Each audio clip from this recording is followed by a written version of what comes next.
वर्षातील 364 रात्री आपण झोपतो, पण एक रात्र अशी आहे, जिथे जागरण केल्याने आत्मा जागा होतो. ती रात्र म्हणजे महाशिवरात्री. आज आपण जाणून घेणार आहोत महाशिवरात्रीचं रहस्य, तिची कथा आणि या दिवशी भगवान शिव का विशेष पूजले जातात. महाशिवरात्री म्हणजे शिवाची महान रात्र. ही रात्र अज्ञानातून ज्ञानाकडे, अहंकारातून भक्तीकडे आणि मृत्यूपासून मोक्षाकडे नेणारी मानली जाते. कथा 1.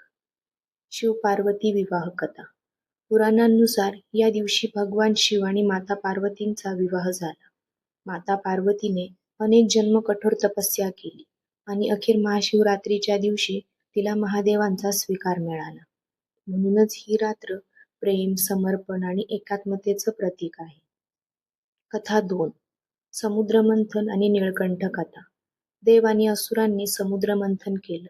अमृत येण्याआधी समुद्रातून बाहेर आलं भयानक विष, हलाहल. संपूर्ण सृष्टी संकटात आली, तेव्हा भगवान शिवांनी हे विष कंठात धारण केलं. विष गिळूनही जग वाचलं, म्हणून ते झाले निळकंठ महादेव. महाशिवरात्री ही त्याग आणि करुणेची आठवण करून देते. कथा 3. ज्योतिर्लिंगाची उत्पत्ती.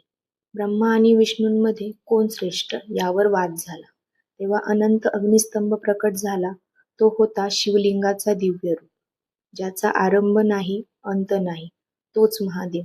या घटनेची आठवण म्हणून महाशिवरात्रीला शिवलिंग पूजन केलं जातं. महाशिवरात्रीला जागरण का करतात? शिव म्हणजे चैतन्य, रात्र म्हणजे अज्ञान. या रात्री जागरण म्हणजे अज्ञानावर विजय मिळवून आत्मचैतन्य जागं करणं. महाशिवरात्रीचे व्रत आणि पूजेचे महत्त्व. बेलपत्र अर्पण म्हणजेच पवित्रतेचं प्रतीक. दूध, पाणी, मध म्हणजेच शुद्धतेचं प्रतीक.